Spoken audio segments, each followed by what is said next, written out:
Patients को urine में दिक्कत होती है, यूरिन में जलन होती है, कभी कभी पेल्विस में, पेरिनियम में, सब जगह पेन होती है। तो यंग एज में तो प्रोस्टेटाइटिस कॉमन है। तो जैसे यूरिन की धार कम हो जाती है, यूरिन रुक रुक के आता है, कभी कभी यूरिन करने में लगता है कि पूरा खाली नहीं हो रहा। जो कॉमन चीज पेशेंट्स मेरे को आके बोलते हैं कि जब हम वॉशरूम में होते हैं, सब मेरे फ्रेंड्स के साथ मैं खड़ा होता हूँ, वो लोग यूरिन करके वापस चले जाते हैं, वहीं पे खड़ा होता हूँ, यूरिन कर रहा होता हूँ। बेसिकली जो मेल हार्मोन था टेस्टोस्टेरोन, वो स्टिमुलेट करता है प्रोस्टेट को साइज बढ़ने के लिए। तो विद एज टेस्टोस्टेरोन स्टिमुलेशन की वजह से साइज बढ़ते रहता है। कई लोग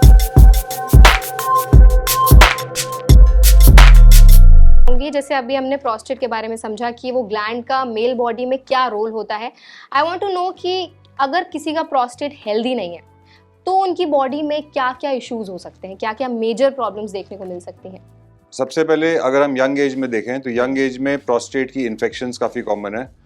तो पेशेंट्स को उसको प्रोस्टेटाइटिस बोलते हैं। प्रोस्टेटाइटिस दो टाइप के होते हैं, एक तो प्रोस्टेट में इन्फेक्शन होती है जिसको बैक्टीरियल प्रोस्टेटाइटिस बोलते हैं, और दूसरा जिसमें प्रोस्टेट में कोई इन्फेक्शन नहीं होती लेकिन उन प्रोस्टेट की नर्व जो होती हैं वो सेंसिटिव होती हैं, तो उसकी वजह से नॉन बैक्टीरियल प्रोस्टेटाइटिस होता है। और ये बहुत कॉमन है, स्पेशली ये स्ट्रेस रिलेटेड डिजीज है।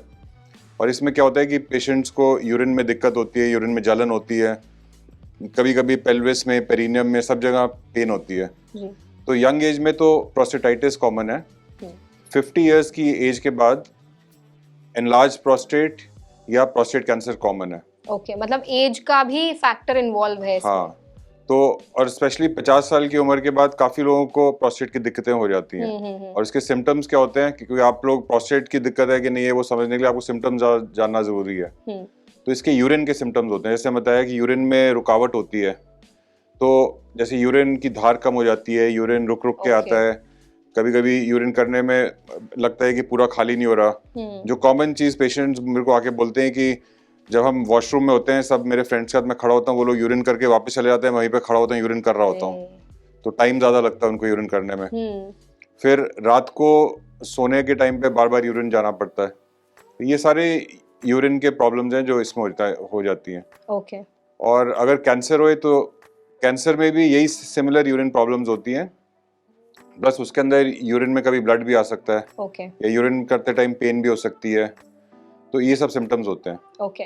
और डॉक्टर, जैसे अभी आपने बताया कि एज का भी एक फैक्टर इन्वॉल्व है, और आपने प्रोस्टेट एनलार्जमेंट की भी बात की कि वो बड़ा हो जाता है, तो उसके बारे में थोड़ा और हमारी ऑडियंस को थोड़ा डिटेल में बताएं कि प्रोस्टेट एनलार्जमेंट क्यों होता है, मेन उसके क्या क्या कारण हो सकते हैं? सबसे इम्पोर्टेंट तो एज रिलेटेड ही है कि बेसिकली जो मेल हार्मोन था टेस्टोस्टेरोन, वो स्टिमुलेट करता है प्रोस्टेट को साइज बढ़ने के लिए। तो विद एज टेस्टोस्टेरोन स्टिमुलेशन की वजह से साइज बढ़ते रहता है। कई लोगों का ज्यादा बढ़ता है, कई लोगों का कम बढ़ता है। तो प्रोस्टेट सबका ही बढ़ता है, लेकिन उसमें ट्रीटमेंट का तभी जरूरत होती है जब उनको कोई यूरिन की प्रॉब्लम हो या उसमें कैंसर हो। सिर्फ एनलार्जमेंट ऑफ प्रोस्टेट, आपने अल्ट्रासाउंड किया और उसमें एनलार्ज प्रोस्टेट आ गया, तो उसमें आपको डरने की कोई बात नहीं है। काफी पेशेंट्स जब ऐसे आते हैं कि वो कहते हैं कि हमने अल्ट्रासाउंड कराया, उसमें रेडियोलॉजिस्ट ने बोल दिया कि प्रोस्टेट का साइज बढ़ा हुआ है, तो उनको उसी से डर लगता है कि मेरा कोई कैंसर तो नहीं है या मेरे कोई और प्रॉब्लम तो ना हो जाए, तो इसलिए वो ट्रीटमेंट के लिए आते हैं। और मैं उनको ये समझाता हूँ कि size is not the criteria. Size बड़ा भी हो सकता है, उसमें ट्रीटमेंट की जरूरत नहीं होती। मतलब साइज इतना मैटर नहीं करता है? नहीं, साइज नहीं मैटर करता। और डॉक्टर, अगर हम इसी से रिलेटेड एक और सवाल मैं करना चाहूंगी कि अगर हम सीमेन की बात करें तो क्या अगर उसमें कुछ अनयूजुअल चीज़ें दिख रही हैं, क्या उसका टेक्सचर है वो अलग है, अगर उसका कलर में कुछ चेंज है, तो क्या ये भी प्रोस्टेट प्रॉब्लम्स का सिग्नल हो सकता है? काफी बारी प्रोस्टेट कैंसर में सीमेन में ब्लड आता है। जी। सो ये प्रॉब्लम हो सकती है। बाकी सीमेन काफी जो कॉमन सिम्टम जो पेशेंट्स को होता है, स्पेशली यंग पेशेंट्स को, कि सीमेन की क्वालिटी खराब हो जाती है, सीमेन ज्यादा पतला हो जाता है। तो वो चीज प्रोस्टेट से रिलेटेड नहीं है, वो टेस्टिस से रिलेटेड है, क्योंकि टेस्टिस टेस्टोस्टेरोन निकालता है, और टेस्टोस्टेरोन जो होता है वो सीमेन को थिक करता है। मतलब ये टेस्टिस से रिलेटेड है, प्रोस्टेट से रिलेटेड नहीं है।